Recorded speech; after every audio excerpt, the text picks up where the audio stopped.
Hello family, वापस आ चुके हैं हम लोग द रिटर्न ऑफ डेविल के एक और न्यू एपिसोड के साथ। तो अगर आप लोग को मेरा एक्सप्लेनेशन अच्छा लगता है तो वीडियो को लाइक कर देना। चैनल पे पहली बार आया तो चैनल को सब्सक्राइब करके बेल नोटिफिकेशन कॉल पे सेट कर देना। तो एपिसोड के स्टार्टिंग में हम लोग को दिखाते हैं जो लाइला और यू होता है वो वहाँ पे चले जाते हैं, मतलब जो शहर होता है लोअर सिटी वहाँ पे चले जाते हैं। और लाइला बोलती है कि यहाँ पे मैं पहली बार आई हूँ, और वहाँ पे जाने के बाद अपने कंप्यूटर में चेक करना स्टार्ट कर देती है और बताते हैं कि ये जो लोअर सिटी है यहाँ पे लाइट एलिमेंट काफ़ी ज़्यादा कम है, और जो फ्रूट यहाँ पे होते हैं उनका टेस्ट भी काफ़ी ख़राब होता है, वो फ्रेश भी नहीं होते। यूज होता है लाइला से पूछता है कि लाइला आखिर तुम यहाँ पे जो अनविंग्ड बंदे होते हैं, मतलब जिनके पास पंख नहीं होते, उन सब में इतने ज़्यादा इंटरेस्टेड क्यों। वो बताते हैं कि मैं ये जानना चाहती हूँ कि आखिर ये जो बिना पंख वाले लोग ये पैदा क्यों होते हैं, मतलब कैसे होते हैं। लाइला जो थी आगे यू को बताती है कि जब वो छोटी थी तो उसकी और उसकी बहन की एक फ्रेंड थी जिसको कि अपर सिटी से निकाल दिया गया था क्योंकि उसके पास पंख नहीं थे। और उसके जाने के बाद जो उसकी सिस्टर थी, मतलब कि जो यू की वाइफ है, वो काफ़ी ज़्यादा अपसेट हो गई थी, इसलिए वो यहाँ पे आई है। और वो यहाँ पे ये जानना चाहती है कि आखिर कोई तो ऐसी तरकीब होगी जिसकी मदद से वो अपने फ्रेंड के विंग जो पंख निकाल सके और उसके बाद उसको वापस से अपने घर ले जा सके। यू जो था उसकी बातें सुन रहा था, उसको बोलता है कि ये पॉसिबल है कि जिसके पास पंख नहीं थे, विंग नहीं थे, उसके पास विंग आ सकते। बोलती कि आज से पहले ऐसा तो कभी नहीं हुआ था, लेकिन ऐसा हो सकता है, अगर हम लोग कोशिश करें तो ऐसा हो सकता है। इसलिए यहाँ पे आई हूँ ताकि यहाँ पे आने के बाद मैं काफ़ी ज़्यादा डाटा को कलेक्ट कर सकूँ, इन्फॉर्मेशन को कलेक्ट कर सकूँ कि आखिर कोई तो ऐसा रास्ता होगा जिसकी मदद से मैं बिना पंख वाले लोगों को भी पंख निकाल सकूँगी। साथ ही वहाँ पे एक चोर आता है और उसके जो पाउच होता है, पर्स होता है, उसको खींच के उससे चोरी करके वहाँ से भागना स्टार्ट कर देता है। ये देखने के बाद जो लाइला होती है काफ़ी चिल्लाना स्टार्ट कर दी, बोलती है कि रुक जा तुम मेरा वॉलेट लेके कहाँ भाग रहे हो। और वो भागता वो जो चोर होता है एक गली में घुस जाता है, और वहाँ पे जाने के बाद वो खड़ा हो जाता है। और फाइनली वहाँ पे दिखाते हुए एक छोटा सा बच्चा होता है जो उसके पर्स को चोरी करके, वॉलेट को चोरी करके आ जाता है। उसके बाद इधर उधर देखता है और बोलता है कि फाइनली मैं यहाँ पे आ चुका। वो लड़की मुझे लगता है कि यहाँ से नहीं थी क्योंकि वो काफ़ी ज़्यादा केयरलेस थी। मैंने उसका जो बटुआ है, वॉलेट है, वो काफ़ी आराम से चोरी कर लिया। और साथ ही वो काफ़ी खुश होता, बोलता है कि आज मैं फाइनली अपनी बिग सिस्टर और बाकी सभी के लिए कुछ अच्छा खाने के लिए खरीद लूँगा। वहाँ पे दिखाते कुछ बुरे लोग भी होते हैं जो कि वहाँ पे आते हैं और उससे उसका वॉलेट जो उसने चोरी किया था उस वॉलेट को छीन लेते हैं, और वो बोलते हैं कि तुमने तो काफ़ी अच्छा हाथ हमारा बच्चे, चलो अब यहाँ से दफ़ा हो जाओ। वो जो बच्चा होता है उन सबसे बोलता है कि मेरा जो वॉलेट है वो मुझे वापस कर दो, और उससे सामने उन सबसे छीनने की कोशिश करने लगता है। तो वो लोग उनसे बोलते हैं, उस बच्चे से बोलते हैं कि तुम तो काफ़ी ज़्यादा स्ट्रॉन्ग हो, तुमने इसको किसी और से चुराया है, अब हम लोग इसको तुमसे चोरी कर रहे हैं तो इसमें बुराई क्या है, चलो अब यहाँ से दफ़ा हो जाओ। लेकिन वो बच्चा जो होता है काफ़ी जिद करता है, बोलता है प्लीज़ ये वॉलेट मुझे दे दो, ये वॉलेट मुझे दे दो। तो जो बुरा इंसान होता है बोलता है कि क्यों ना तुम हमें अपने ऑर्फनेज ले जाओ, उसके बाद हम तुमसे प्रोटेक्शन फीस, यानी तुम्हारी जो बिग सीस है उसे प्रोटेक्शन फीस ले लेंगे और ये वॉलेट तुम्हें वापस कर देंगे। वो बच्चा बोलता है कि नहीं, तुम लोग वहाँ पे नहीं जा सकते। तो फिर जो बंदा होता है, बुरा इंसान होता है, वो उससे बोलता है ठीक है, तुम यहाँ पे एक अच्छे बच्चे की तरह खड़ा रहो और हम लोग यहाँ से जा रहे हैं। वो उतना बोल ही रहा था, लेकिन तभी यूज होता है वहाँ पे आता है और एक जोरदार एनर्जी अटैक जो होता है उन दोनों बंदों पे ऊपर कर देता है। वो दोनों बंदे पीछे की तरफ जाके गिरते हैं। ये देखने पर लैला काफ़ी ज़्यादा खुश हो जाती है, मतलब कि इंप्रेस हो जाती है, और बोलती है कि ये जो लड़का जिसके पास पंख नहीं, इसके पास तो काफ़ी ज़्यादा स्ट्रेंथ है, इसके बाजू में काफ़ी ज़्यादा ताकत है, इसने दो बंदों को एक सिंगल पंच में हरा दिया, ये सच में काफ़ी ज़्यादा पावरफुल है। वो दोनों बंदे जो होते पीछे जाके गिरते हैं और उन दोनों के नाक से ब्लड निकलना स्टार्ट हो जाता है, वो लोग काफ़ी ज़्यादा जख्मी हो जाते हैं। साथ ही वो जो बच्चा होता है वो आगे तरफ उसके पाउच, यानी जो वॉलेट होता है लैला को, उसको लेके आता है और बोलता है कि सॉरी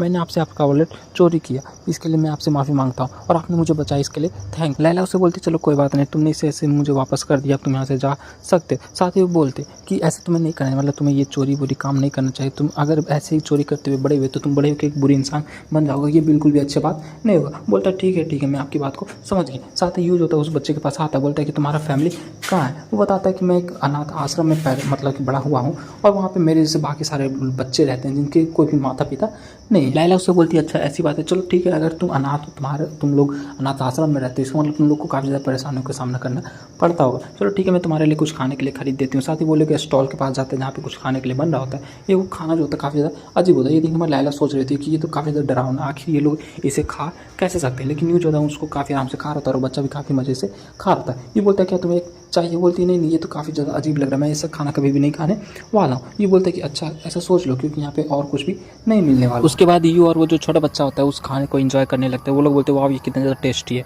और जो लिली होती है वो पीछे बैठ के सोच लेती है कि आखिर ये जो बिना पंख वाले लोग होते हैं ये जो मन आता है वो खा लेते हैं, इन सब के अंदर टेस्ट नाम का कोई चीज़ ही नहीं है। लेकिन जब उसके नाक में उसकी स्मेल जाती है तो बोलती है वाह इसकी स्मेल तो काफ़ी अच्छी है। साथ ही वो लेकर उसको खाना स्टार्ट कर देती है, बोलती है कि एक्चुअली ये तो काफ़ी अच्छा टेस्ट कर रहा है। ये बोल रहा है कि मैंने तो तुमसे कहा था ना कि खा लो, पर तुम तो मेरी बात मान ही नहीं रही थी। वो लड़का बोलता है क्या मैं कुछ खाने को अपने साथ रख सकता, मतलब अपने लिए ले सकता हूँ, क्योंकि मुझे घर जाकर अपनी जो सिस्टर है उसको भी देना होगा। वो लोग फाइनली थोड़ी देर बाद उस ऑर्फेनेज में चले जाते हैं जहाँ पे वो छोटा बच्चा रहता है। वहाँ पे वो जाता बोलता है कि वहाँ पे देखो वो मेरी बड़ी सिस्टर, वहाँ पे दिखाते एक लड़की होती है और वो बच्चा उसके पास आता है, उसके गले लग जाता है। वो लड़की उससे बोलती है कि तुम कहाँ पे चले गए थे एंड क्या तुम फिर से किसी मुसीबत में फंस गए थे? बोलता है कि नहीं, मैं वहाँ पे गया था क्योंकि मुझे कुछ खाना लाना था। लैला जो थी उसको पहचान लेती, बोलती कि ये तो तुम हो ना बिग सिस एक्वा, क्या तुम वही हो? बोलती कि लैला तुम यहाँ पे क्या कर रही हो? वो बच्चा बोलता है क्या आप दोनों एक दूसरे को जानते हो? यूं मन ही मन सोच रहा था कि मैंने इस लड़की को कहीं देखा, ये तो कहीं वही चोर तो नहीं जो कि मुझे उस अपार्टमेंट में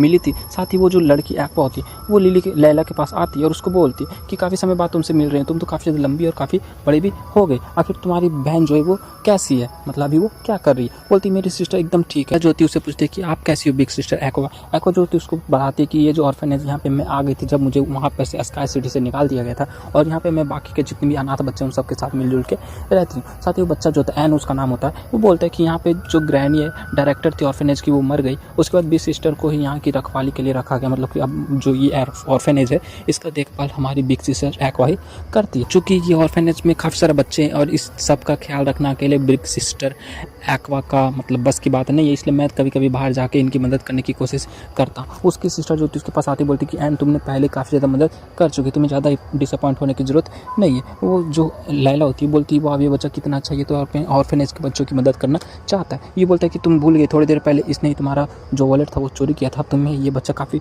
अच्छा लग रहा है। साथ ही जो एक्वा होती है उन सबके पास आती है, अब उस मतलब लैला से पूछती है कि आखिर ये बंदा कौन है? वो बताती है कि ये मेरे जो सिस्टर है मतलब बिग सिस्टर का हस्बैंड है। एक्वा जो होती है लैला से बोलती है कि इसका मतलब जो तुम्हारी सिस्टर उसने एक बिना पंख वाले बंदे से शादी कर ली, लेकिन ये बंदा तो काफ़ी ज़्यादा कमज़ोर लग रहा है, आखिर इसके अंदर जो तुम्हारी सिस्टर उसको क्या दिखा जो इसको पसंद किया और इससे शादी कर ली। यूँ जो होता है उसके पास आता है, बोलता है कि क्या तुम्हें मैं पसंद नहीं हूँ मिस? वो उससे आगे पूछता है कि क्या हम लोग पहले कहीं मिल चुके? बोलती है नहीं ये हम लोग की पहली मुलाकात है, आज से पहले हम लोग कभी भी नहीं मिले। लेकिन जो लैला होती है बोलती है कि यहाँ पे कुछ तो बात में मतलब दाल में काला है, ये लोग कुछ ना कुछ छिपा रहे हैं। लेकिन तभी यू को कुछ फील होता है और वो साइड की तरफ जैसे मुड़ के देखता है तो वहाँ से कोई मॉन्स्टर होता है, वो जंप करते हुए सीधा यू के ऊपर अटैक कर देता है। यू बोलता है आखिर ये है क्या? वहाँ पे दिखाते फिर यू और वो जो मॉन्स्टर होता है वो दोनों फाइट करने लगते हैं। और लैला जो होती है बोल रही थी कि रुक जाओ, मतलब जो एक्वा होती है वो बोलती है कि रुक जाओ फाइट मत करो, ये हम लोग का एनिमी नहीं है। लैला जो होती है काफ़ी ज़्यादा घबरा जाती, बोलती कि आखिर ये मॉन्स्टर यहाँ पे क्या कर रहा है, आखिर ये मॉन्स्टर यहाँ पे क्या कर रहा है, ये यू के ऊपर अटैक क्यों कर रहा है? एंड जो होता है वो बताता है कि बिग सिस्टर ने इसे यहाँ पे लाया ताकि ये ऑर्फनेज की हेल्प कर सके, हम लोग को प्रोटेक्ट कर सके। एक्वा जो होती है वो बताती है कि मैंने इस बच्ची को बाहर से कुछ दिनों पहले लाया है और ये यहाँ पे हम लोग को मदद करती है, क्योंकि हम लोग को यहाँ पे ऑर्फनेज में काफ़ी सारे बदमाश लोग परेशान करने के लिए आते रहते हैं। वो दोनों जो होते हैं यू और वो मॉन्स्टर फाइट कर रहा था, यू जो होता है मनी मन सोच रहा था कि मॉन्स्टर तो बिल्कुल वैसा ही लग रहा है जैसा कि मैंने अंडरवर्ल्ड में जाने के बाद जो डार्क बीस्ट थे उन सबसे फाइट किया था, ये मॉन्स्टर बिल्कुल वैसा ही लग रहा है। वो मॉन्स्टर काफ़ी गुस्से के साथ फिर से यू के ऊपर अटैक करने लगता है। यू सोच रहा था कि मुझे लगता है इसका सोल जो है वो टूट चुका है, सोल का जो पावर वो खत्म हो चुका है, इसलिए इसके अंदर नेगेटिव एनर्जी काफ़ी ज़्यादा भर गई है और इसलिए ऐसा हो चुकी है, मुझे इसको वापस से नॉर्मल करना होगा। साथ ही वो लैला से बोलता है लैला क्या तुम लाइट मैजिक जो है उसको यूज कर सकती हो? लैला बोलती है हाँ मैं यूज कर सकती हूँ, लेकिन मैं अपनी बिग सिस्टर की इतना अच्छे तरीके से यूज नहीं कर सकती, लेकिन फिर भी मैं हल्का फुल्का यूज कर सकती हूँ। वो मॉन्स्टर जो था फिर से काफ़ी रफ्तार के साथ यू के ऊपर आगे अटैक करने के लिए आगे बढ़ने लगता है। यू बोलते चलो ठीक है लैला अब यूज करो। लैला जो थी अपने मैजिक को यूज करना स्टार्ट कर देती, बोलती होली साइन लाइट मैजिक। साथ ही वो अपने मैजिक को यूज करते हुए उस जो मॉन्स्टर होता है उसको सीधा उस एनर्जी से हिट कर देती है। लाइट मैजिक से हिट होने के बाद वो मॉन्स्टर को काफ़ी ज़्यादा पेन होने लगता है, वो मॉन्स्टर जो थे चिल्लाना स्टार्ट कर देती है। ये बोलता है मुझे माफ़ करना लेकिन मुझे करना होगा। साथ ही वो अपनी एनर्जी को मैजिक को यूज करते हुए उसके ऊपर अटैक कर देता है, मतलब वो उसको अटैक नहीं करता, उसके सोल को प्यूरीफाई करने की कोशिश करता है और बोलता है तुम्हें शांत रहना होगा ताकि मैं तुम्हारी हेल्प कर सकूँ। और एक साथ जो ये एपिसोड था ये पेंड हो जाता है। तो अगर आप लोग को मेरा एक्सप्लेनेशन अच्छा लगा तो वीडियो को लाइक कर देना, चैनल पर पहली बार आए तो चैनल को सब्सक्राइब कर देना। मिलते हैं नेक्स्ट वीडियो के साथ, तब तक के लिए bye bye, stay happy, spread love.